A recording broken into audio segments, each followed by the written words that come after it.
इळमो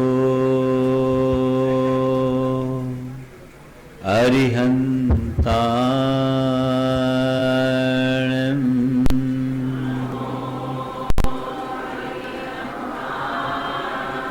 इळमो सिद्धा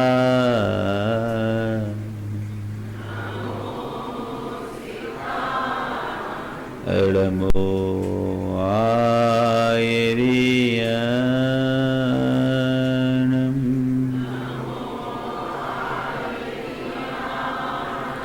इळमो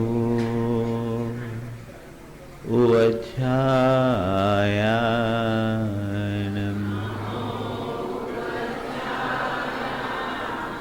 इळमो लोई सवसाहुनम्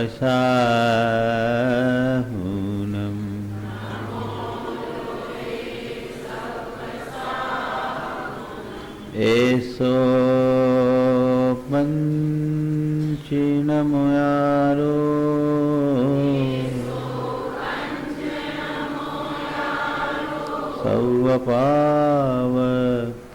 सौवपावपनाशिनो मंगलाळं च सवेशिम् पढ़मं होय मंगलम।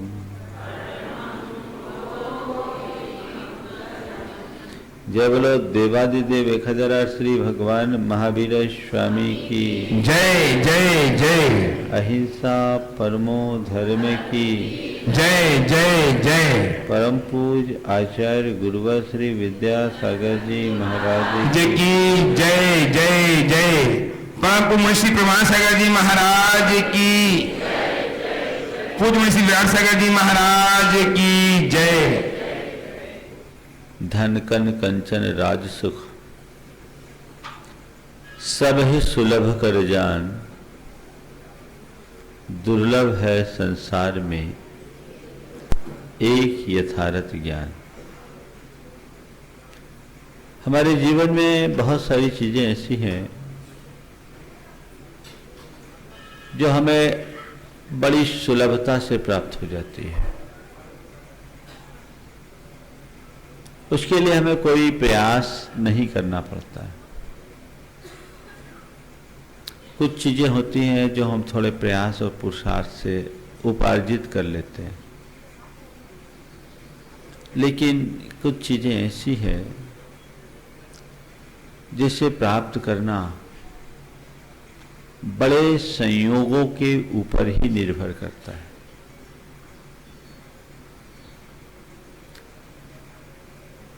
कुछ चीजें हैं जो सहज प्राप्त होती है, कुछ चीजें हैं जिन्हें हम संपादित करते हैं, और कुछ चीजें हैं जो संयोग से मिलते हैं। हमें जन्म मिला, जन्म पाते ही शरीर मिलता है। शरीर और आत्मा का सांसारिक संबंध है।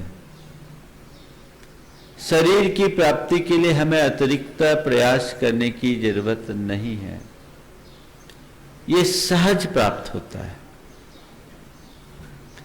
शरीर के भरण पोषण के लिए मां का दूध भी हमें जन्म से मिल जाता है। पर कई बार ऐसा होता है कि शरीर तो मिल जाता है, मां का दूध मिले ये कोई जरूरी नहीं। कई ऐसे भी प्रसंग देखने को मिलते हैं कि जन्म लेते ही मां स्वर्ग सिधार जाती, मां के दूध पीने से भी वंचित रहना पड़ता है। लेकिन फिर भी ये उतना दुर्लभ नहीं है। माता पिता के कृपा से हमारी परवरिश होती है,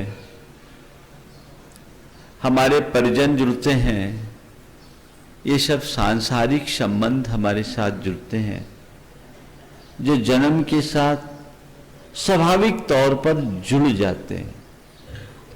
जिस दिन जन्म हुआ इस शरीर से संबंध रखने वाले सारे परिजन का हमसे नाता अपने आप जुड़ जाता है, चाहे वो माता पिता के रूप में हो, चाहे भाई बंधु के रूप में हो, या अन्य परिजनों के रूप में हो।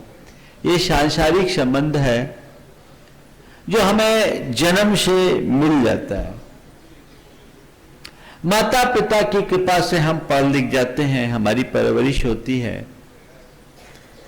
योग्य बनकर मनुष्य धन संपत्ति भी उपार्जित कर लेता है। ये मनुष्य के द्वारा संपादित सामग्री है जो मनुष्य स्व अर्जित पुरुषार्थ के बल पर एकत्रित करता है। इसे भी मनुष्य अपने थोड़े पुरुषार्थ से उपार्जित कर लेता है। सहज प्राप्त संयोग, सांसारिक संयोग और संपादित संयोग, ये बड़े सुलभ हैं।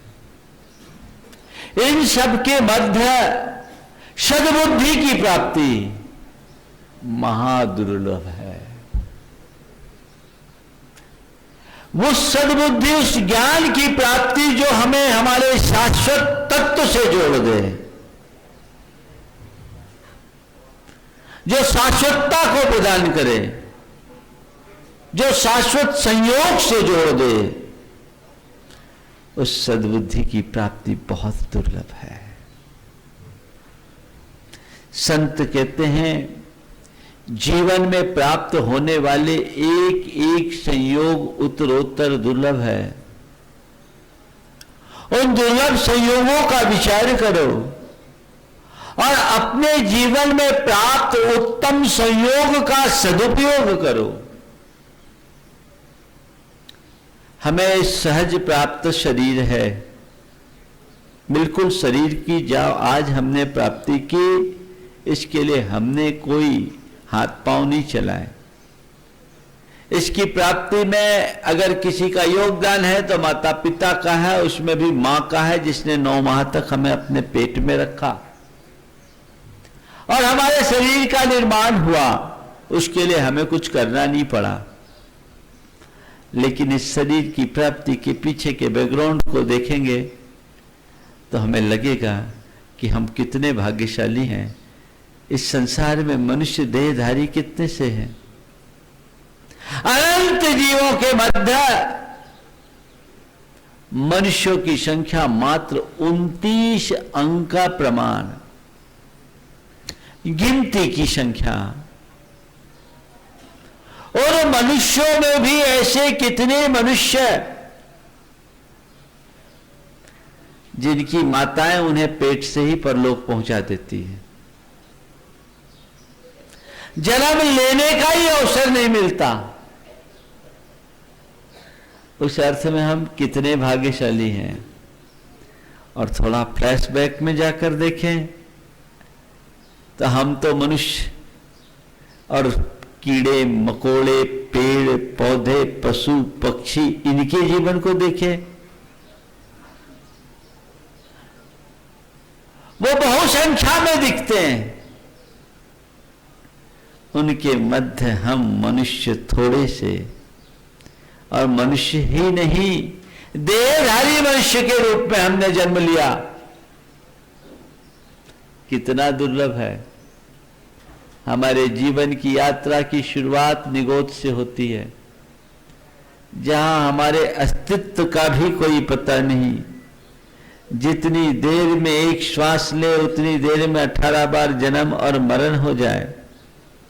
उस निगोद से ऊपर उठे तो स्थावर में कभी पृथ्वी, कभी जल, कभी अग्नि, कभी वायु और कभी वनस्पति, और आगे बढ़े तो कभी लट पिपीलिका आदि कीड़े मकोड़े की पर्याय में 2 इंद्रिय, 3 इंद्रिय, 4 इंद्रिय और असंगी पंचेंद्रिय, जिसके पास मानसिक संवेदना भी नहीं।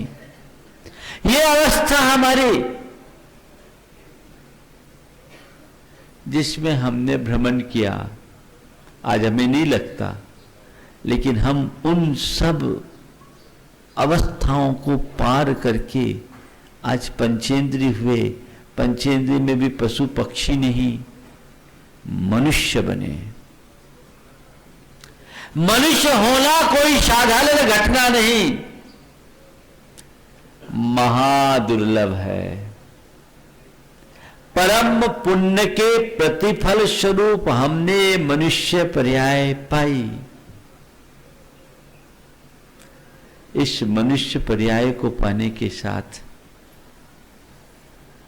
मनुष्य पर्याय मिल अल्पायु लेकर आए होते, पेट से ही परलोक पहुंच गए होते, तो आज जो कुछ भी हमें दिख रहा है, मिल रहा है, जिनका हम उपभोग कर रहे हैं, वो सब हमें हासिल नहीं हुआ होता। ये दुर्लभ मनुष्य पर्याय को पाकर हमने मनुष्य जन्म लिया। मनुष्य जन्म भी पाया तो केवल इतना नहीं, हमें अच्छे माता पिता मिले, अच्छे कुल में जन्म मिला, अच्छी संगति मिली, हमारी अच्छी परवरिश हुई, हमने पढ़ाई लिखाई किया, अच्छी बुद्धि मिली, अच्छा स्वास्थ्य मिला, अच्छा परिवार मिला, अच्छे परिजन मिले, सब कुछ अच्छा मिला। मिला कि नहीं मिला? कितना सुंदर योग हमें मिला है, कितना सुंदर योग मिला हमें। मिला कि नहीं मिला? भाग्यशाली हैं। आज अपने आप को देखो और अपने सामने उस व्यक्ति को खड़े करके देखो जो है तो मनुष्य के शरीर में, पर पशुओं से बदतर जीवन जीने को मजबूर है, जिसको खाने के लिए अन्न नहीं, पीने के लिए पानी नहीं, भूख के मारे जिसे कि पीठ और पेट और पीठ मिलकर एक हो गई, तन ढकने को ढंग से वस्त्र नहीं, फुटपाथ पर लेटा है, न माँ है न बाप, वो भी एक मनुष्य है, एक हम हैं। और उसे देखकर सोचो कि कहीं इसकी जगह मैं होता तो मेरा क्या होता। अपने भाग्य को सराहो कि आज मैं कितनी अच्छी जिंदगी जी रहा हूं। कई ऐसे मनुष्य भी तुम्हें सड़क चलते दिख जाएंगे जिनके हाथ पांव कटे हैं, उसके ऊपर गलित कुष्ठ है, तन पर बैठी मक्खी को भी भगाने में मजबूर हैं। उन्हें देखो और सोचो, इनकी जगह कहीं मैं होता तो मेरा क्या होता। मैं कितना भाग्यशाली हूं जो इनसे ऊपर हूं। कई लूले लंगड़े मिलते हैं, कई मुंह को बधिर मिलते हैं, कोई अंधे बहरे मिलते हैं, कई अपाहिज मिलते हैं, कई विकलांग मिलते हैं, कई विकृतांग मिलते हैं, कई वितरूप दिखाई पड़ते हैं। नजर आता है ये है क्या? ये तो है मनुष्य के ही रूप। कदाचित मैं उनकी जगह होता तो मेरा क्या होता। कितना पुण्य का उदय है कि आज तुम मनुष्य बने हो, तो सामान्य मनुष्य नहीं बने, स्वस्थ सुंदर संपन्न मनुष्य बने हो। तुम्हारे पास समझ है, शक्ति है, संसाधन है, सब कुछ है कि नहीं है? कभी लगता है कि हम बड़े भाग्यशाली हैं? लगता है? नहीं लगता। मैंने ये जो कुछ पाया ये बहुत दुर्लभता से पाया, ऐसा एहसास होता है? शायद बहुत कम लगता होगा। महाराज इतनी फुर्सत किसको है जो चल रहा है, रूटीन में चल रहा है। हम तो बस जी रहे हैं, जिए जा रहे हैं। अपने जीवन की धारा को मोड़ने की आवश्यकता है। अपना मूल्यांकन कीजिए। आज की 4 बातें: योग, प्रयोग, पीड़ा, प्रेरणा। योग, प्रयोग, पीड़ा, प्रेरणा। योग हमें मिला, मिला है कि नहीं मिला? टॉप का योग मिला। मुझे जो कुछ भी हासिल है ऐसा बिरलों को ही है कि नहीं? बोलो। देखो अपने भीतर झांक कर, हर व्यक्ति जो यहां उपस्थित है अपने आप में एक्स्ट्रा ऑर्डिनरी है। तुम्हें जो भी योग मिले हैं वे महादुर्लभ है, अच्छे में वो योग नहीं है। देखो कितने स्वस्थ हो, हृष्ट पुष्ट हो, चल फिर रहे हो, उठ बैठ रहे हो, भरा पूरा परिवार है, पढ़े लिखे हो, निरक्षर अंगूठा छाप नहीं हो, और धन संपन्नता भी तुम्हारे साथ है, एकदम कंगाल फकीर भिखारी नहीं हो। योग है कि नहीं? कितना बड़ा योग है। सब प्रकार की अनुकूलताएं तुम्हारे पास है। संत कहते हैं योग मिलना सौभाग्य है। सौभाग्य से, पुण्य के फल से ही हमें अच्छे योग की प्राप्ति होती है। तो योग का मिलना सौभाग्य है, पर मिले हुए योग का सही प्रयोग करना महाभाग्य है। चांस तो मिला पर तुम चूक गए तो क्या हासिल होगा? कुछ मिलेगा? दुर्लभ मनुष्य जन्म मिला, तुमने सदुपयोग नहीं किया, उसका लाभ नहीं उठाया, तो कितना भी अच्छा अवसर मिले, कितनी भी अच्छी अपॉर्चुनिटी मिले, उसका कोई लाभ नहीं है। लाभ उठाओ, योग का प्रयोग करो। योग सबको मिलता है, प्रयोग कोई विरला कर पाता है। तुम्हें अच्छा शरीर का योग मिला, इसका प्रयोग क्या? स्वपर के हित में उद्यम करो, त्याग तपस्या करो, व्रत संयम करो, सेवा परोपकार के कार्य में लगो। यही शरीर का सही प्रयोग है। शरीर अच्छा मिला, केवल भोगों में रम गए, ये प्रयोग नहीं, दुष्प्रयोग है।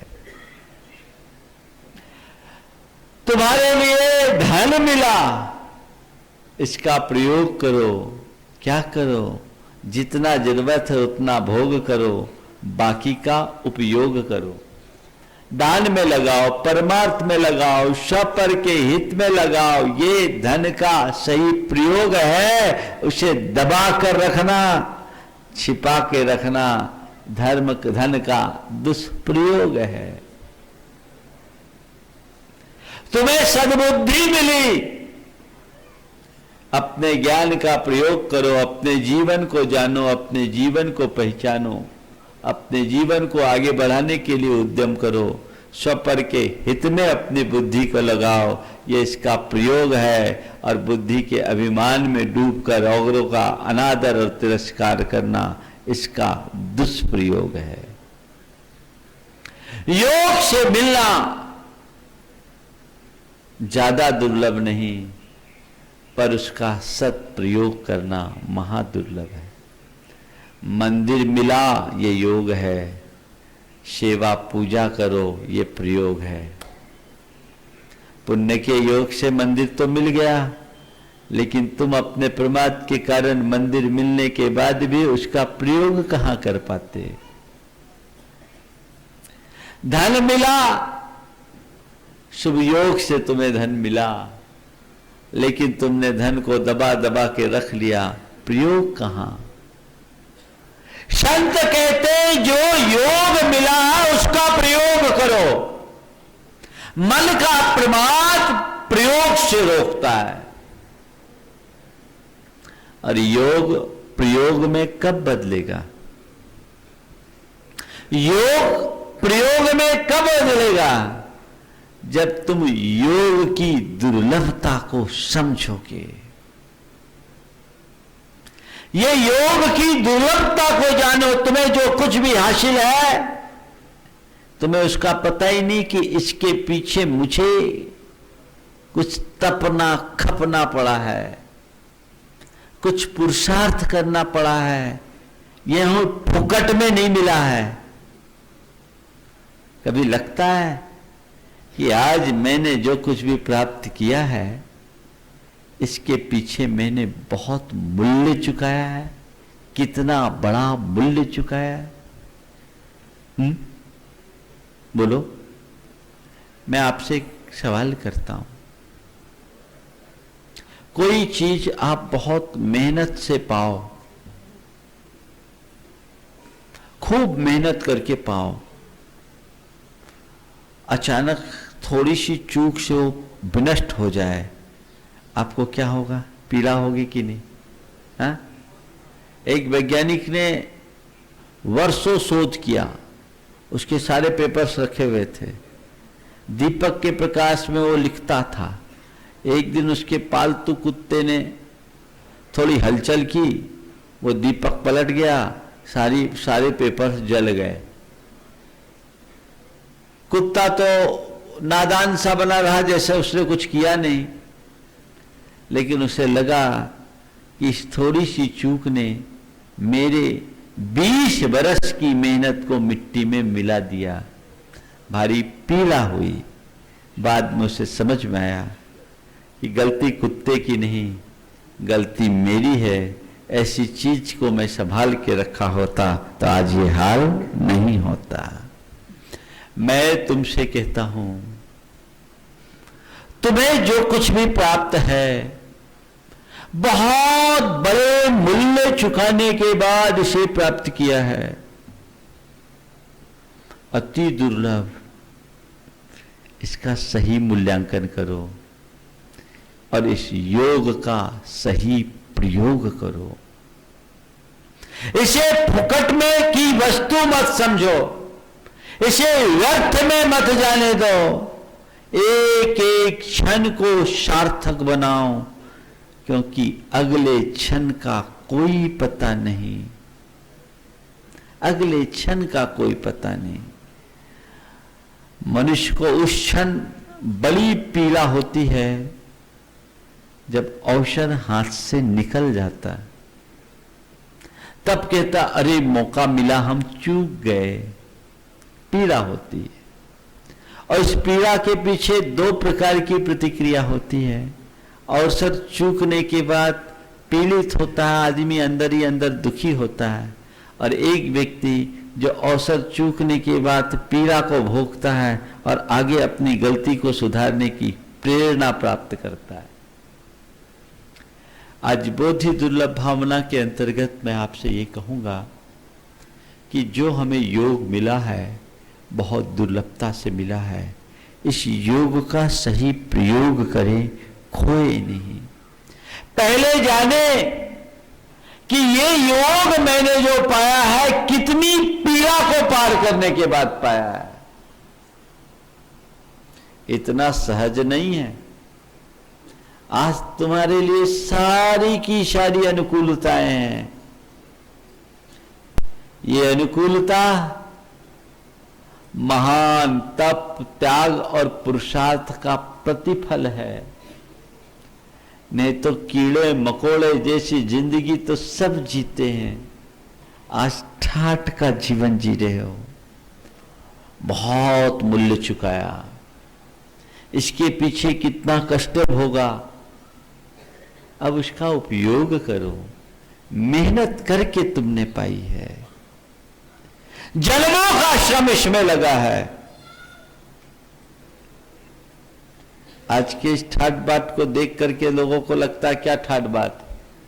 एक राजा था, उसकी सवारी चली तो पहले हाथी पर चल के जा रहा था।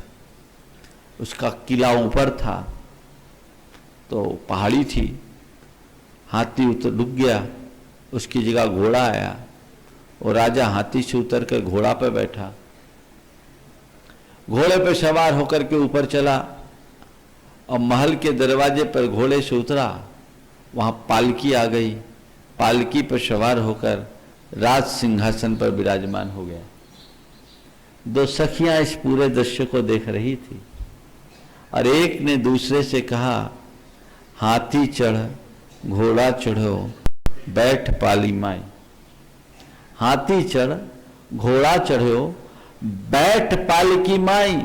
जो राज दरबार में बैठा तो दो स्त्रियां उसके पांव दबाना शुरू कर दी, जैसे राज दरबार में बैठा। तो सखियों ने आपस में वार्ता की, हाथी चढ़ घोड़ा चढ़ो बैठ पालकी माई, और कब के थाकी है सखी, कब के थाके है सखी अबे दबावत पाए। मैं क्या देख रहा हूं, पहले तो हाथी पे चले, फिर घोड़े पे सवार हुए, अब पांव दबवा रहे हैं। ये तो बताओ ये कब के थके जो अब पांव दबा रहे हैं। जो उत्तर दिया वो समझने का है। बोला, बहन तुझे पता नहीं, इसकी कहानी बड़ी गंभीर है। बोले क्या है? बोले भू सूत्यो भूखो मर्यो, भू सूत्यो भूखो मर्यो कीनो उग्र विहार। भू सूत्यो भूखो मर्यो कीनो उग्र विहार, और तब के थाके हे सखी अबे दबावत पाए। तुझे नहीं मालूम, तुम आज इनके ठाट बाट को देख रहे हो। अतीत के जन्म में ये मुनि बने, धरती पर सोए हैं और पांव पैदल विहार किए, उग्र विहार किए, उपवास किया, अंतराय सहा। भूसूत्यो भूखो मर्यो कीनो उग्र विहार, और तब के थाके हे सखी अबे दबावत पाए। मैं तुमसे यही कह रहा हूं, अभी के जो ठाट हैं उसकी पीछे की पीड़ा को समझो, और उस पीड़ा को याद करोगे तो तुम्हें अपने इस दुर्लभ योग का मूल्य समझ में आएगा, और तभी इसका सही प्रयोग करने की प्रेरणा जागृत होगी। योग का मूल्य होना चाहिए। समझो ये कितना दुर्लभ योग है, प्रयोग करो, प्रमाद में मत जियो। एक प्रेरणा जगनी चाहिए कि नहीं, अब अभी तक जैसा जीवन जिया वो नहीं जीऊंगा, अभी तक मैं अपने जीवन के प्रति जागरूक नहीं था, अब जागरूक बन गया हूं तो अब कदम कदम पर सावधान होकर के चलूंगा। मैं अपने एक एक क्षण का सदुपयोग करूंगा। जीवन का कोई भरोसा, बोलो, कोई भरोसा नहीं है। जब जीवन का कोई भरोसा नहीं तो उसका सदुपयोग करो ना। मनुष्य के साथ एक बड़ी विचित्रता है, वो और सब चीजों का भरोसा रखता है, जीवन का ख्याल ही नहीं करता। तय है, मूल्यवान जीवन है या जीवन से जुड़ी हुई चीजें? हाँ, जीवन है, पर तुम मूल्य किसका आंकते हो, जीवन का या जीवन से जुड़ी हुई चीजों का? तुम्हें जिन चीजों का योग मिला है उनमें सबसे महत्वपूर्ण तुम्हारा जीवन है? क्योंकि जीवन है तब तक सब है, जीवन ही चले जाए तो कुछ भी नहीं। तुम और चीजों का तो मूल्यांकन करते हो, जीवन का कभी मूल्यांकन? बोलो। संत कहते हैं, जिस दिन तुम जीवन के मूल्य को समझ जाओगे उसी पल जीवन के प्रति जागरूक बन जाओगे। आपके पास बहुत सारी चीजें हैं, आप उन सब का मूल्यांकन करते हो, हिफाजत किस हिसाब से करते हो? जो जितनी मूल्यवान हो, जितनी वैल्यूएबल है, आप उसकी उतनी सिक्योरिटी करते हो। हमारा सारा काम वैल्यू बेस्ड है, जिसका जितना मूल्य उसकी उतनी हिफाजत है ना। घर में फर्नीचर को खुले में रखते हो और ज्वेलरी को, हाँ, क्या ड्राइंग रूम में सजा के कोई रखा? क्यों?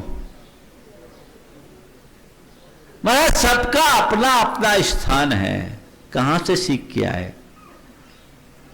घर में बुहारी रखोगे तो झाड़ू दरवाजे की ओट में, और अपने आभूषण तिजोरी की लॉक में। क्यों महाराज जी, ये भी कुछ पूछने की बात है महाराज। वो दुर्लभ है, और जो दुर्लभ है उसकी हिफाजत तो करनी पड़ेगी। झाड़ू को कोई उठाएगा नहीं, क्योंकि चाहे जहां मिल जाती है, लेकिन महाराज इनकी चोरी होने की संभावना है। एक बार खो दे तो दोबारा प्राप्त करना मुश्किल है, इसलिए हम लोग संभाल कर रखते हैं। रखो, मुझे इससे कोई ऐतराज या असहमति नहीं है, पर भैया जिसे तुम संभाल रहे हो उसे संभालने वाले की भी तो संभाल करो, जीवन की भी तो संभाल करो। तुम्हारे पास सबकी वैल्यू है, जीवन की। अपने जीवन का कोई मूल्यांकन, आपने अपने सारे एसेट्स के हिसाब लगाए होंगे। मेरी टोटल वर्थ इतनी की है, हिसाब तो आदमी लगाते रहता है। इवन घर के कबाड़ खाने में रखी चीजों की भी आपने कोई ना कोई वैल्यू लगा ली होगी, कि कबाड़ी को बेचेंगे तो ₹2 किलो तो ले ही लेगा। लेकिन अपने जीवन का कोई मूल्यांकन। एक आदमी मकान बना रहा हो तो मकान बनाते समय उस पर रखे जाने वाले एक एक ईंट का, गारे का, लोहे का, छड़ का, सीमेंट का, सबका लेखा जोखा होता है। और उस मकान पर रखी जाने वाली एक एक ईंट के साथ उसकी जो एक एक सांस खप रही है, इसका कोई हिसाब? कोई हिसाब? और मान लो उस मकान पर रखी जाने वाली आखिरी ईंट के साथ उस व्यक्ति की आखिरी सांस चले जाए, तो उस मकान की क्या कीमत होगी? कभी कल्पना किया? संत कहते हैं दुनिया की सारी चीजें मूल्य देकर पाई जा सकती है, पर यह जीवन अमूल्य है। मुश्किल यह है कि तुम्हें इस अमूल्य का मूल्य पता नहीं है।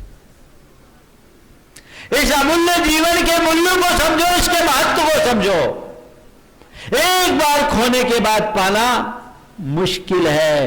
ये दुर्लभ योग तुम्हें मिला है मनुष्य जीवन का, जिन कुल का, श्रावक पर्याय का। ए श्रावक पर्याय शुकुल सुनिबो जिनवानी, या विधि कहे न मिलहि सुमनि जो उदधि समानी। ये जो तुम्हें आज प्राप्त हुआ है, एक बार खो गया तो दोबारा प्राप्त होने वाला नहीं है। जैसे कोई श्रेष्ठ मणि को समुद्र में डाल दे और दोबारा उसे खोजे, तो समुद्र में गिरी हुई मणि को दोबारा प्राप्त करना महादुर्लभ है। ऐसी प्राप्त मनुष्य जीवन को खो करके दोबारा हासिल करना महादुर्लभ है। इस योग का मूल्य समझो। पर मुश्किल यह है कि जीते जी मनुष्य को अपने जीवन का कोई मूल्य बोध नहीं होता। जब मरने को होता है तो कहता अरे मैंने अपना जीवन यूं ही खपा दिया, कुछ कर नहीं सका। जब करने का छल था तब तो प्रमादी बने थे, अब जब करने की स्थिति नहीं तो तुम सोच रहे हो कि मैं कुछ कर नहीं सका। सावधान हो, ये कभी भी खो सकता है, इसकी तरफ ध्यान रखो। लेकिन मनुष्य की एक और दुर्बलता है, जो उपलब्ध होता है उसके प्रति वो लापरवाह होता है, और जो छूटने लगता है उसके प्रति जागरूक होता है। देखो हमारे मुंह में 32 ही हैं, एक दफे भी जीभ नहीं जाती। जाती क्या? और किसी दिन दांत टूटकर बाहर हो जाए तो जीभ 24 घंटे वहीं टिकती है। जब तक दांत थे तब तक जीभ नहीं गई। जीभ कब गई? जब दांत चला गया। हम 24 घंटे सांस लेते हैं, सांस हमारे प्राणों का आधार है, बिना श्वास के हम जी नहीं सकते। कभी इसका एहसास होता है? 24 घंटे सांस ले रहे छोड़ रहे, जो मेरे जीवन का सबसे मूल्यवान अंग है, लेकिन सांस मेरे जीवन में इतना मूल्यवान है, इसका पता लगता है महाराज तब लगता है जब श्वास अवरुद्ध होने लगती है, तब पता लगता है कि श्वास का भी मेरे जीवन में कोई रोल है। जब खोने लगता है तब तुम्हें समझ में आता है। संत कहते हैं खोने से पहले जागृत हो जाओ और अपने जीवन को पहचानने की कोशिश करो, उसी अनुरूप अपने जीवन को ढालने की कोशिश करो। जब इस योग की दुर्लभता को जानोगे तभी तुम इसका सही प्रयोग करोगे। इस मनुष्य जीवन का सही प्रयोग क्या है? धर्म धारण करके अपने जीवन को कृतार्थ करना। व्यर्थ में मत जाने दो, अनंत जीवन व्यर्थ में चला गया। योग की दुर्लभता को समझो और अपने मन में एक प्रेरणा जगाओ जिससे कि इसका सही प्रयोग किया जा सके। मनुष्य जीवन को हमने यूं खो दिया तो कुछ भी नहीं होगा। एक बार ऐसा हुआ, एक कुम्हार मिट्टी खोद रहा था। मिट्टी खोदते खोदते अचानक उसे एक चमकदार पत्थर मिला। पत्थर में कुछ अलग सी चमक थी। कुम्हार ने उसे देखा और सोचा चलो अच्छा चमकदार पत्थर है, गधे के गले में बांध देंगे, अच्छा लगेगा। और उसने उस चमकदार पत्थर को गधे के गले में बांध दिया। चला जा रहा था, सामने से एक व्यक्ति आया, उसकी नजर उस पर पड़ी, वो जोहरी था। उसने देखा अरे ये आदमी अनाड़ी मालूम पड़ता है, ये तो बेशकीमती हीरा है और गधे के गले में बांध रखा है, चलो इसको पटाया जाए। उससे पूछा क्यों जी ये पत्थर बेचोगे? बोले बेचूंगा। बोले कितने में? बोले 100 रुपए में। बोले 100 रुपए में क्या दोगे? 50 में दे दो। बोले एक जबान दे दिया, 100 में लेना है तो लो, नहीं तो मेरे गधे के गले में ही अच्छा। गधे के गले में ही अच्छा।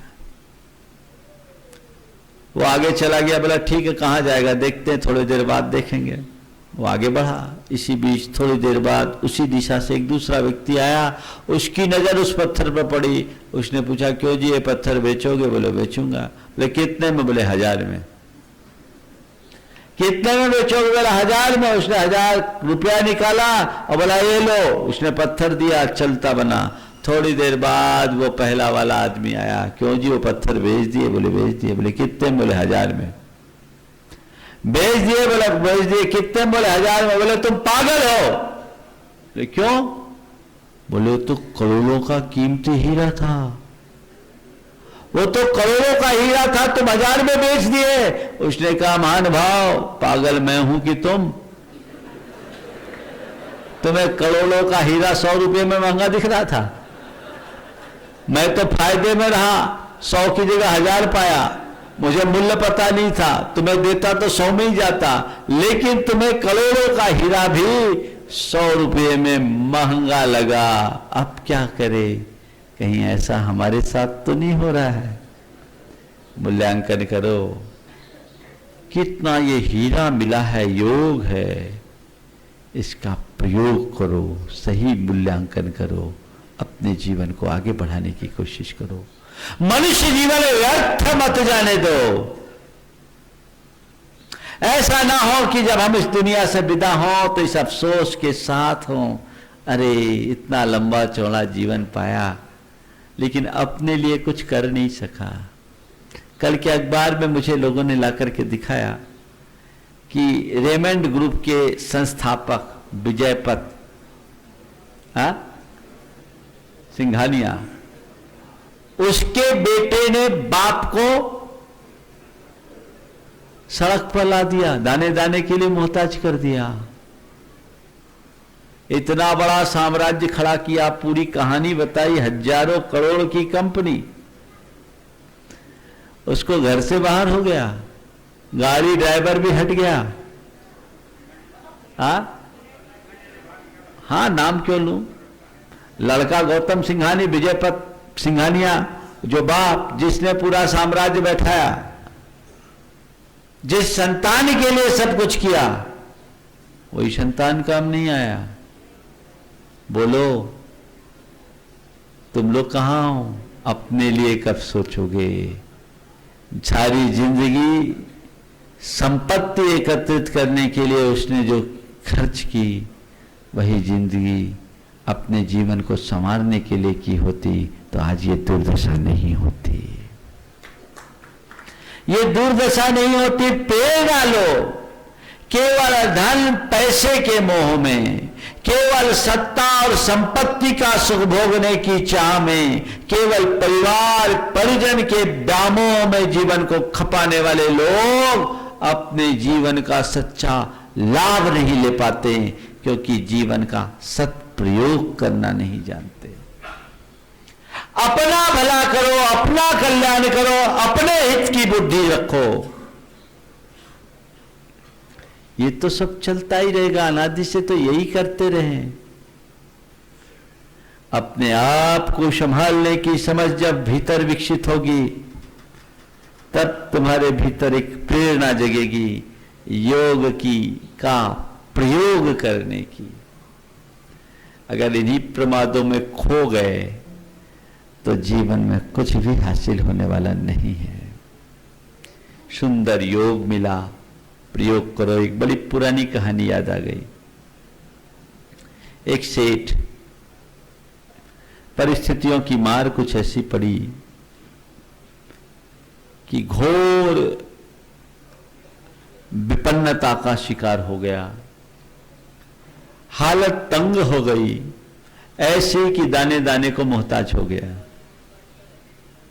दाने दाने को मोहताज हो गया। एक रोज उसकी धर्मपत्नी ने कहा, यहाँ का राजा आपका बचपन का मित्र है, इस विपद भरी स्थिति में आप राजा के पास जाएं और राजा के समक्ष जाओ, निवेदन करो, मुझे पक्का विश्वास है राजा आपको जरूर मदद देगा। परिस्थिति की मार और पत्नी की प्रेरणा से प्रेरित होकर वो जैसे तैसे राजा के पास जाने का मन बनाया। राजा के यहाँ जैसे ही पहुंचा, राजा ने उसका आत्मीय स्वागत किया, ठीक वैसा ही जैसा कभी श्री कृष्ण ने सुदामा का किया था। और फिर बातचीत होने के बाद राजा ने बिना कहे ही कहा कि कल सुबह 9 बजे आना, मैं तुम्हें रत्नों के खजाने में भेज दूंगा, 3 घंटे में तुम्हें जितना रत्न इकट्ठा करना हो लेके चले जाना। वो कक्ष में प्रवेश किया, रत्नों की चकाचौंध में उसकी आंखें चुधिया गई। सोचा इतने सारे रत्नों के ढेर ले जाके करूंगा क्या, एक बार इस कक्ष को देख तो लूं। चारों तरफ दृष्टि दौड़ाई, एक तरफ रत्नों के खिलौने पड़े थे, उसे उसका बचपना याद आ गया। इन्हीं खिलौनों के साथ मैं राजा के साथ खेला करता था, इन्हीं खिलौने से मैं राजा के साथ खेला करता था, कुछ देर इस खेल को आनंद क्यों न ले लूं। और खिलौनों से खेलने में वो खोया सो खो गया। उसका ध्यान तब टूटा जब 3 घंटे बीत गए। घंटी बजी, आपका समय पूरा हो गया। अरे पूरा हो गया, मैं तो कुछ कर ही नहीं सका।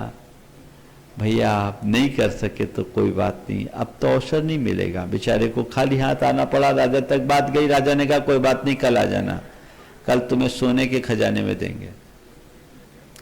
दूसरे दिन वो ठीक 9 बजे पहुंचा, सोने के खजाने में एंटर किया, सोने का ढेर था। एक बार जब खजाने की तरफ देखा तो वहाँ एक घोड़ा बंधा हुआ था। वो वही घोड़ा था जिस पर सवार होकर वह और राजा जवानी में आकाश से बातें करता था। कहा ये घोड़ा तो बहुत तेज दौड़ने वाला है, 3 घंटा तो बहुत लंबा है, घंटे भर इस घोड़े की सवारी क्यों न कर ली जाए, आएंगे फिर लेकर के चले जाएंगे।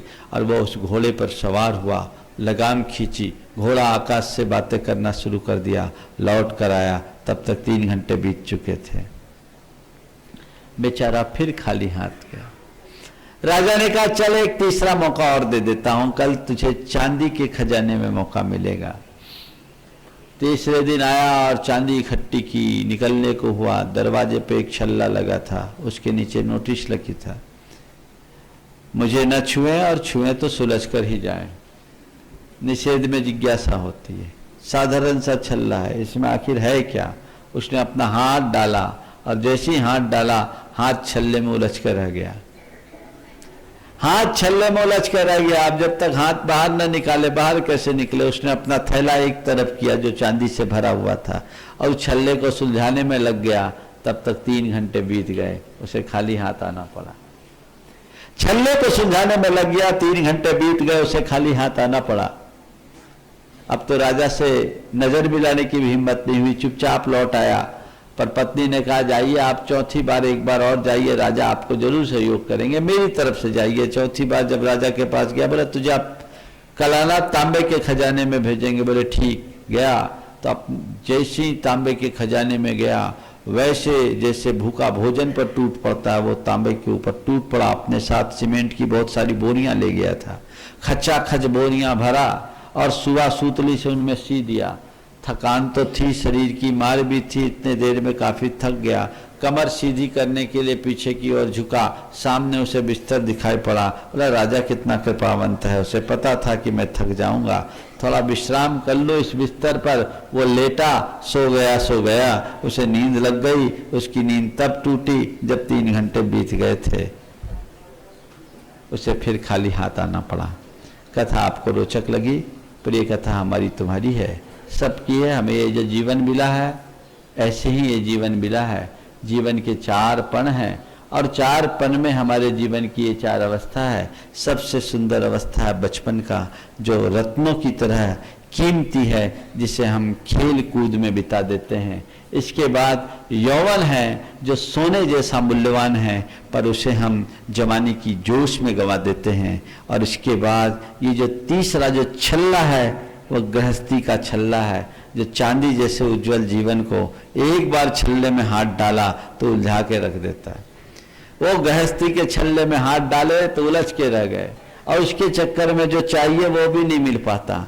संत कहते हैं इस छल्ले में हाथ डालो मत, और अगर हाथ डाला है तो एक हाथ छल्ले में, दूसरे हाथ थैले में, झोले में उसे बाहर निकाल दो तो काम ठीक हो जाता।